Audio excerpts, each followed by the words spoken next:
नमस्कार। हिंदी साहित्य बीए तृतीय वर्ष के गद्य वाले प्रश्न पत्र के लिए एक मोहन राकेश का नाटक लहरों का राजहंस स्वीकृत है। मोहन राकेश ऐसे रचनाकार हैं जिन्होंने नई कहानी आंदोलन और हिंदी के नाटक साहित्य दोनों को एक नए मुकाम पर पहुंचाया। कमलेश्वर, राजेंद्र यादव और मोहन राकेश की त्रयी है। इसने नई कहानी आंदोलन का नेतृत्व किया था और नई कहानी आंदोलन के तीनों ही सशक्त हस्ताक्षर के रूप में पहचान बनाने में सफल रहे। राकेश जी का एक अतिरिक्त कौशल कहिए या गुण कहिए कि हिंदी नाटक साहित्य को केवल 3 नाटक लिख के उन्होंने एक नया आधार दिया, एक नई दिशा दी। उनका पहला नाटक आषाढ़ का एक दिन कालिदास के जीवन पर आधारित था। उनका दूसरा नाटक लहरों का राजहंस जो बौद्ध काल से संबंधित है, और तीसरा नाटक आधे अधूरे भी वो खूब चर्चित रहा है, जो मध्यम वर्गीय जीवन की अपेक्षाओं और उनके बिखराव को लेकर के और पारिवारिक जीवन के तनाव को लेकर के और लिखा गया। उनका एक और नाटक जहाँ तक मुझे ध्यान में है, पैर तले की जमीन, ये राकेश जी लिख रहे थे और इसी दौरान उनकी मृत्यु हो गई। आगे चल करके इस पैर तले की जमीन नाटक को राकेश जी के मित्र कमलेश्वर जी ने पूरा किया था। ये जो नाटक है लहरों का राजहंस, इसकी प्रतीकात्मकता का भी अपना महत्व है। जैसे लहरों पर तैरने वाला जो हंस होता है, अब लहरें गति कर रही हैं, लहरें उसे जिस ओर बहा ले जाती हैं उस ओर ही तैरने लग जाता है। उसकी अपनी गति भी है, वह चाहे तो उस विपरीत दिशा में भी तैर सकता है, लेकिन प्रवाह के विपरीत, बहाव के विपरीत तैरना हर एक के बस की बात नहीं होती। इस प्रतीक को उठा करके और मोहन राकेश जी ने एक पुरानी कहानी ली। मोहन राकेश थे वो संस्कृत साहित्य के अच्छे ज्ञाता थे। हालांकि उनकी कहानियों में और ये जो अन्य जो गद्य रचनाएं हैं, नाटक को छोड़ दिया जाए तो पौराणिकता हावी नहीं है कहीं भी, लेकिन न ही वो संस्कृत की शास्त्रीयता का ज़्यादा प्रभाव है, लेकिन अध्येता खूब अच्छे रहे हैं मोहन राकेश। तो संस्कृत के एक प्रसिद्ध रचनाकार हैं अश्वघोष, जिन्हें महाकवि की श्रेणी में रखते हैं संस्कृत के। अश्वघोष की एक रचना है सौंदरानंद। उस सौंदरानंद की कहानी को लेकर के, वहाँ से कथा प्रसंग लेकर के, कथा वस्तु को लेकर के मोहन राकेश ने यह नाटक लिखा। लहरों का राजहंस में जो कथानक है वह बौद्ध काल का है। भगवान बुद्ध, जिन्हें तथागत कहा जाता है, गौतम बुद्ध कहा जाता है, भगवान कहा जाता है, उनके एक सौतेले भाई थे जिनका नाम था नंद, क्योंकि बुद्ध इकलौते थे और उन्होंने संन्यास ले लिया तो बाद में राज्य मिला नंद को, सौतेले भाई को मिल गया। नंद की पत्नी है सुंदरी। नंद और सुंदरी ये दोनों अलग अलग प्रतीकार्थ रखते हैं। नंद है, उसे सुंदरी के प्रति बहुत आकर्षण है, लेकिन इस आकर्षण के साथ साथ बुद्ध का सद्धर्म, बुद्ध का त्याग, ये सन्यास, ये भी उन्हें खींचता है। जब वे सुंदरी के पास आते हैं, सुंदरी रूप गर्विता नारी है जो सांसारिकता का प्रतीक है, और नंद जब सुंदरी के पास आते हैं तो उनका मन करता है, जब प्रेम में होते तो उन्हें लगता है कि बुद्ध का मार्ग अच्छा है, मुझे भी संन्यास ग्रहण करना चाहिए, मुझे भी आत्मकल्याण के मार्ग पर बढ़ना चाहिए। दूसरी ओर जब वे बुद्ध के पास होते हैं, तो बुद्ध जो सद्धर्म के प्रतीक हैं, उनके पास होते हैं तो भी नंद एकाग्र नहीं रह पाते। तब उन्हें अपनी जो पत्नी है सुंदरी, रानी सुंदरी है, उसकी ओर आकर्षण खींचता है, वो आकर्षित होते हैं। इस प्रकार से जो नंद है वह डामाडोल स्थिति वाला पात्र है, और नंद है ये एक प्रकार से मन का प्रतीक है। रानी सुंदरी जो भोग विलास में डूबी हुई है, उसकी कुछ मान्यताएं हैं।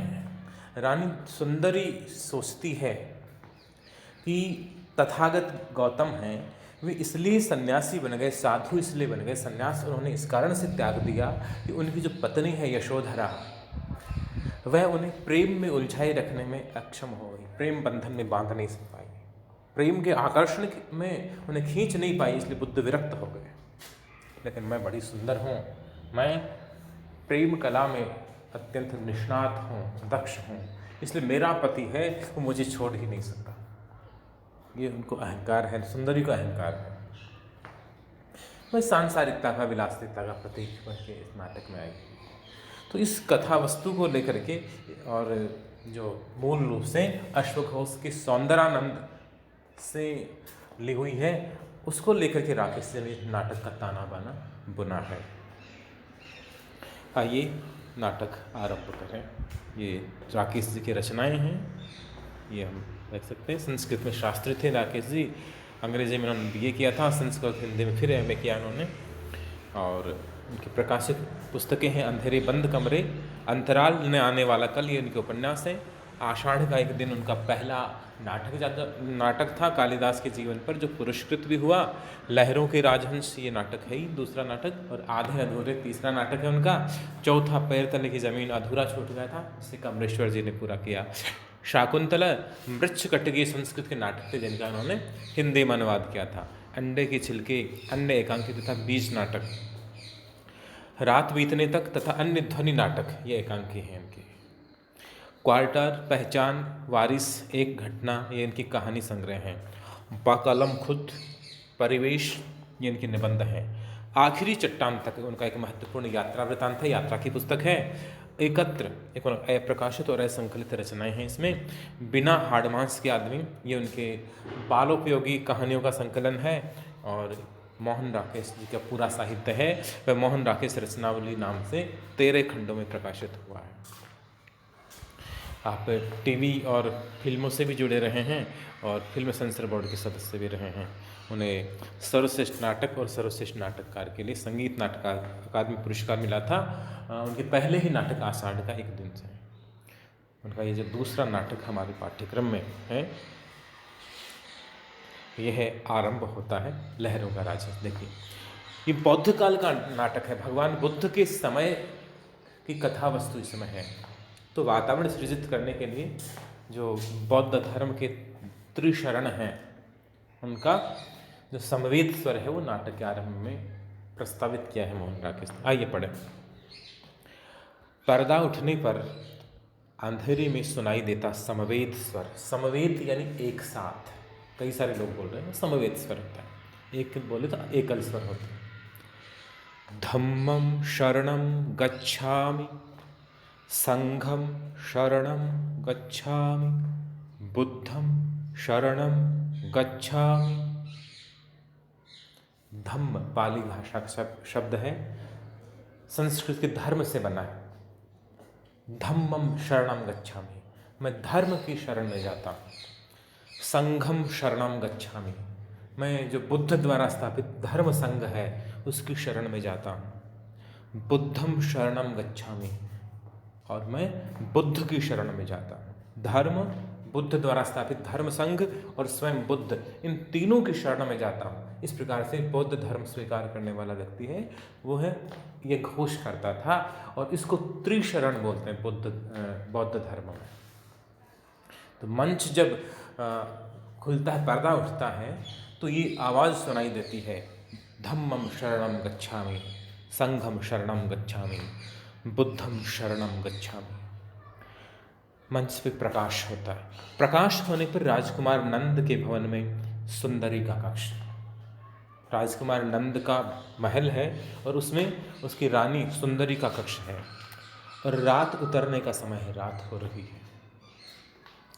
सामने से देखने पर पीछे दाईं ओर चबूतरा, बाईं ओर झूला तथा एक मत्स्याकार आसन, एक मत्स्याकार मछली के आकार का आसन।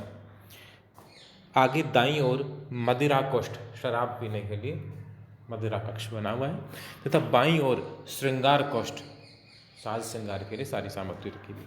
आगे और पीछे दो अलग अलग भागों में दो दीपाधार हैं जिन पे दीपक रखे हुए हैं। एक शिखर पर पुरुष मूर्ति बाहें फैली हुई तथा आंखें आकाश की ओर उठी हुई, दूसरे के शिखर पर नारी मूर्ति बाहें सिमटी हुई तथा आंखें धरती की ओर झुकी हुई। ये महत्वपूर्ण है। दीपाधार जो बने हुए हैं, दीपक रखने के लिए कलात्मक जो दीपाधार बने, उन पर एक पे पुरुष की मूर्ति है जो आकाश की ओर देख रहा है, यानी पुरुष की प्रकृति है वह। देखो, दो तरह की चीजें होती हैं संसार में रहना, संसार को जीना, संसार को भोगना। इस तरह की प्रवृत्ति, परिवार के साथ रहना, विवाह करना, संसार की सारी सुख सुविधाओं को उपभोग करना, ये स्थिति है प्रवृत्ति मार्ग। दूसरी स्थिति होती है जब व्यक्ति मानता है कि संसार नश्वर है, नाशवान है, सब नष्ट हो जाएगा, मर जाएंगे, कुछ नहीं है, कुछ भी साथ नहीं चलेगा, तो संसार से विरक्त होने वाली प्रवृत्ति, ये निवृत्ति मार्ग।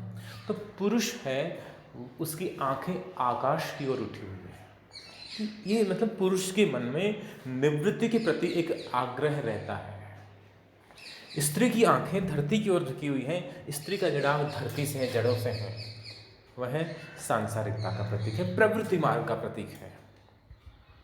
उद्यान का मार्ग बाईं ओर से, बाहर का मार्ग सामने से, सामने के द्वार से निकलकर गवाक्ष, गवाक्ष बोलते हैं खिड़की को। कक्ष के अन्य भागों में जाने का मार्ग दाईं ओर से।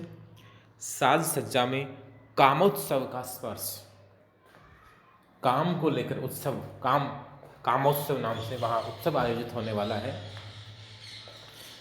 प्राचीन संस्कृत साहित्य में इसका उल्लेख मिलता है, जिसे मदनोत्सव भी कहा जाता है, कामोत्सव भी कहा जाता है। ये वसंत पंचमी के आसपास मनाया जाता था त्यौहार के रूप में। तो साज सज्जा में कामोत्सव का स्पर्श है।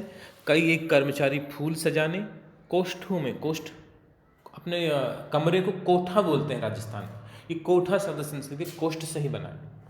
तो कोष्ठों को व्यवस्थित करने तथा मुद्राएं अंकित करने आदि में व्यस्त हैं। श्यामांग जो कर्मचारी है, पत्तियों के ढेर में उलझा हुआ, तथा श्वेतांग भी कर्मचारी है। श्यामांग पत्तियों के ढेर में उलझा हुआ, श्वेतांग अग्निकाष्ठ से दीपक जलाता हुआ। प्रधान कर्मचारी होने के नाते श्वेतांग अन्य सब के कार्य के प्रति भी सचेत है, सबकी देख रेख कर रहा है, कौन सही से काम कर रहा है कि नहीं कर रहा है, क्योंकि जो मदनोत्सव या कामोत्सव है उसकी तैयारी चल रही है, राज्य में बड़ा उत्सव होने वाला है। 2-3 कर्मचारियों की हल्की अवज्ञात्मक हंसी का शब्द, और इस तरह से नाटक का आरंभ होता है। श्वेतांग है वो क्या कहेगा, जब संवाद शुरू होगा वह हम आगे पढ़ेंगे। धन्यवाद।